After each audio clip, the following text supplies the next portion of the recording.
क्या समाज में बेटी होना पाप है? क्या उससे भी बड़ा पाप एक बेटी का माता-पिता होना है? जी हाँ, वो इसलिए कि कल आपकी बेटी जब पढ़ लिख के डॉक्टर बनेगी और अचानक आपके पास ये खबर आए कि आपकी बेटी का मर्डर हो गया है, आपकी बेटी का रेप हो गया है, तो सोचिए कि आपके दिल पे क्या गुज़रेगी। और ये लगातार देश के अंदर बलात्कार के जो मामले हैं, वो कोई नए मामले नहीं है, लगातार बलात्कार के मामलाएँ और घटनाएँ सामने आती रहती है। जी हाँ, अभी जो सबसे बड़ी जो घटना और पूरे भारत को झकझोर के रख दिया है, वो है पश्चिम बंगाल से जो एक जूनियर डॉक्टर की हत्या होती है, मर्डर होता है, रेप होता है। सबसे शर्मिंदगी वाली बात तो ये है कि हमारे देश की जो सरकारें हैं, चाहे कोई भी सरकार हो, मैं इसलिए आज ये बात कह रहा हूँ, ज़िम्मेदारी के साथ ये बात कह रहा हूँ कि देश में सबसे ज़्यादा अगर पूरे विश्व का आप सर्वे उठाकर देखेंगे, तो सबसे ज़्यादा जो डॉक्टरों के प्रति अपराध होते हैं, डॉक्टरों पर जो वायलेंस होते हैं, डॉक्टरों पर जो हमले होते हैं, वो चाइना में होते हैं और चाइना के बाद दूसरे नंबर पर अगर कोई देश है, तो वो भारत है, जहाँ 75% ऐसे मामले नज़र आते हैं, जो डॉक्टरों पर वायलेंस के मामले होते हैं, डॉक्टर पर हमले होते हैं। और दूसरी चीज़, जिस देश में 30% डॉक्टर महिला हैं, जिस देश में 80% जो नर्सें हैं वो महिलाएं हैं, वो औरतें हैं, वुमन है, उस देश में प्रोटेक्शन इनको कैसे दिया जाता है, इस पर भी सवालिया निशान खड़ा हो रहा है। जी हाँ, और शर्मिंदगी वाली बात आपको इस मामले में ये देखने को मिलेगा कि जो पश्चिम बंगाल में जिस जगह ये घटना हुई, आरजी मेडिकल कॉलेज जो जिसको बताया जा रहा है, उस मेडिकल कॉलेज के जो प्रिंसिपल संदीप घोष थे, उनका रिएक्शन ये था कि उसको उस सेमिनार हॉल में जाने की ज़रूरत क्या थी। तो 36 घंटा हमारे देश के जो जूनियर डॉक्टर हैं,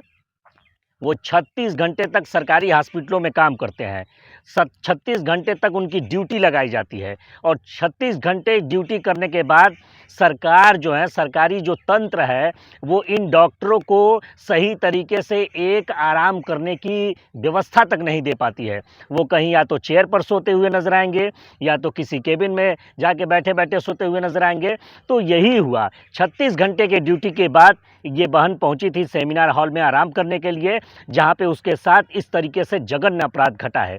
तो उसके बाद सबसे बड़ी बात तो यह देखने को मिला कि ये घटना होने के बाद, जैसा कि उनके माता-पिता का वीडियो आया सामने, कि उनके माता-पिता को हॉस्पिटल प्रशासन की तरफ से फ़ोन जाता है और फ़ोन करके ये कहा जाता है कि आपकी बेटी ने सुसाइड कर लिया। जब माता-पिता पहुंचते हैं तो 3 घंटे तक उनको अपनी बेटी से मिलने नहीं दिया जाता है और 3 घंटे के बाद जब वो मिलते हैं तो देखते हैं क्या कि बेटी अनड्रेस्ड है, उसके पैर टूटे हुए हैं, उसके आँख में जो वो चश्मा पहनती है, वो चश्मे का ग्लास धँस चुका है और आँख से खून निकला हुआ है, मुँह से खून निकला हुआ है। और इतने भयानक स्थिति के बावजूद अस्पताल प्रशासन और पुलिस प्रशासन उसको सुसाइड बताता है। सोचिए कि जो लोगों का इलाज करते हैं, जो एक चोट भी देखकर ये समझ जाएँगे कि ये चोट किसी मारने का चोट है या कहीं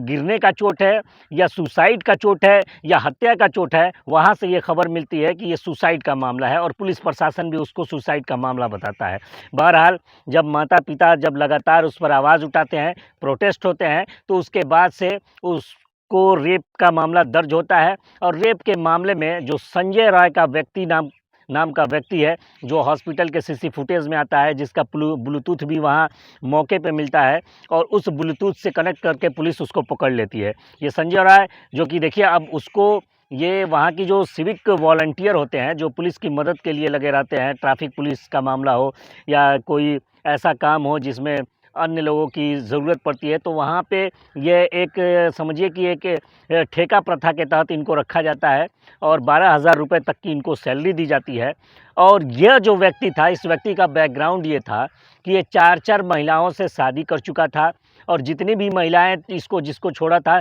सबके प्रति इसके ऊपर घरेलू हिंसा के मामले दर्ज थे। उसके बावजूद भी इसको उस मेडिकल कॉलेज में आने-जाने का पूरा मौका मिलता है, या यूँ समझ लीजिए कि उस मेडिकल कॉलेज में पूरे तरीके से दलाली करता हुआ ये व्यक्ति नज़र आता है।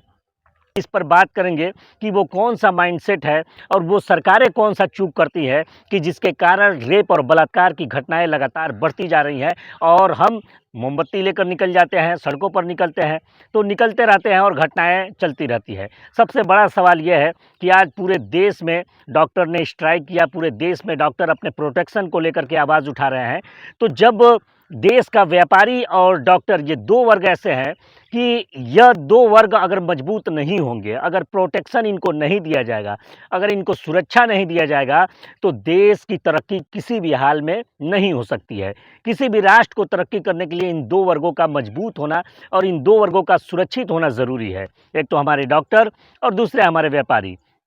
तो व्यापारियों की हालत क्या है आप देख ही रहे हैं। डॉक्टर आज ये मांग बार बार शुरू से ये मांग करते आए हैं कि उनको प्रोटेक्शन दिया जाए। उन जो हॉस्पिटल होते हैं, बड़े हॉस्पिटल होते हैं, उनको सेफ जोन डिक्लेयर करना चाहिए। सरकार को वहाँ सिक्योरिटी का उत्तम व्यवस्था करना चाहिए। देखिए, कानून तो बहुत बन जाते हैं, आप प्रोटेक्शन के नाम पर कोई कानून बना दीजिए और ज़मीन पर उसका इम्प्लीमेंट कुछ करिए ही ना, तो कैसे उन्हें प्रोटेक्शन मिल सकता है। अब हर डॉक्टर जाके कोतवाली पुलिस का दरवाज़ा तो खटखटाता नहीं रहेगा कि हमारे हॉस्पिटल में हमको सुरक्षा दीजिए, हमारे यहाँ आके सुरक्षा दीजिए। उसके लिए ज़रूरी है कि सरकार ऐसी प्रोटोकॉल मुहैया करे कि जो बड़े प्राइवेट हॉस्पिटल हैं और जो सरकारी हॉस्पिटल हैं, उसमें इस तरीके की किसी भी घटना की पुनरावृत्ति न हो और वहाँ पे उनको प्रोटेक्शन मिले। आज और जो डॉक्टर ड्यूटी करने वाले हैं, उनके 36-36 घंटे अगर आप उनसे ड्यूटी ले रहे हैं, 36-36 घंटे उनसे अगर आप काम ले रहे हैं, तो उनके आराम की भी व्यवस्था होनी चाहिए। लेकिन मैं तो ये बात सुनकर दंग रह चुका हूँ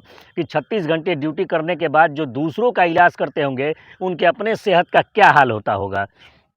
तो ये जो पश्चिम बंगाल की घटना है, इस घटना को लेकर के प्रोटेस्ट चल रहे हैं और इस प्रोटेस्ट के बीच ही उत्तराखंड से भी ये खबर आई कि वहाँ भी एक नर्स के साथ बलात्कार हुआ और उसकी भी हत्या कर दी गई। तो ये खबरें लगातार निकल के आती हैं। दूसरी चीज़ कि हमारे जो समाज जो है वो धीरे-धीरे सड़ता जा रहा है। क्यों सड़ता जा रहा है? इसलिए सड़ता जा रहा है कि हम अपने आप को बाँट देते हैं, राजनीतिक सिस्टम में बाँट देते हैं, हिंदू और मुसलमान में बाँट देते हैं और उसके बाद से क्या होता है, फिर हम कहते हैं कि ये बलात्कार की घटनाएँ क्यों हो रही है। आपको ध्यान देना चाहिए, अभी हरियाणा का चुनाव सामने आ रहा है, तो हरियाणा के चुनाव को लेकर के किस तरीके से वोट बैंक का फ़ायदा हो, तो सरकार क्या कर रही है कि राम रहीम जो कि बलात्कार के केस में जेल में अंदर है, उसको छोड़ रही है। हरियाणा के यहाँ तक कि वहाँ के हाई कोर्ट को भी ये कहना पड़ा सरकार को कि जब जब इनको छोड़ा जा रहा है तो उसमें बिना हमसे पूछे, बिना हमसे ये किए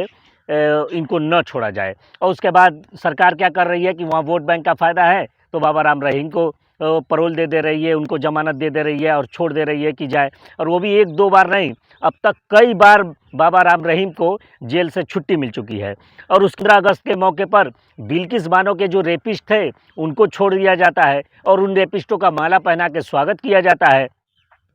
जो खिलाड़ियों का मामला था उसमें आपने देखा कि बृजभूषण सिंह पर ये सरकार कोई कार्रवाई नहीं करती है। तो रेप और महिलाओं से जुड़े जो मामले हैं, उस मामले में हमारी सरकारों का रवैया भी बहुत अच्छा नहीं है। पहली बात तो ये है कि इस तरीके के चीज़ों पर सरकार को खुद रोक लगाना चाहिए कि किसी भी तरीके का ज़ीरो टॉलरेंस अपना चाहिए सरकार को कि अगर किसी महिला के अस्मिता से, किसी महिला की इज्जत से अगर ये मामला जुड़ा हुआ है, तो वहाँ पे किसी भी तरीके का पॉलिटिकल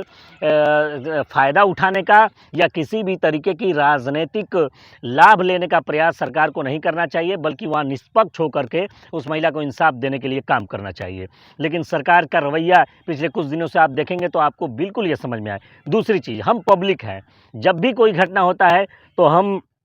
को आवाज़ उठानी चाहिए और बिल्कुल उठानी चाहिए, क्योंकि कई बार ऐसा होता है कि लोकतंत्र के अंदर जब तक जनतंत्र की आवाज़ नहीं उठेगी तब तक ये सरकारें काम नहीं करती है। लेकिन हमारा रवैया क्या रहता है कि कठुआ का अगर मामला होता है तो वहाँ पे हम रेपिस्टों के समर्थन में तिरंगा रैली लेकर निकल जाते हैं। आज पश्चिम बंगाल में मामला हुआ तो 100 लोगों की भीड़ मेडिकल कॉलेज में डॉक्टरों के उस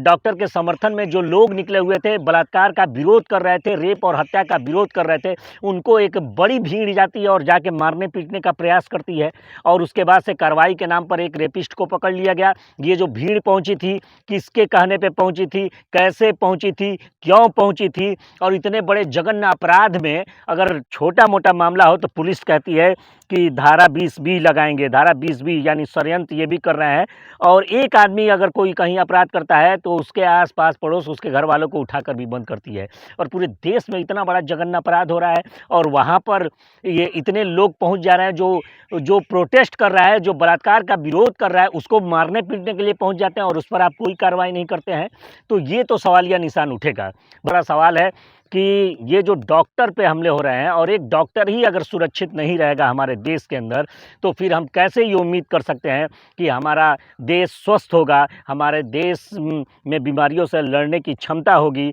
हमारा देश एक हेल्थी देश होगा। इसकी कल्पना करना तो मुझे नहीं लगता है कि ये होगा। आज के इस प्रोटेस्ट में हम अपना समर्थन इस देश के डॉक्टरों को देते हैं और सरकार से ये मांग करते हैं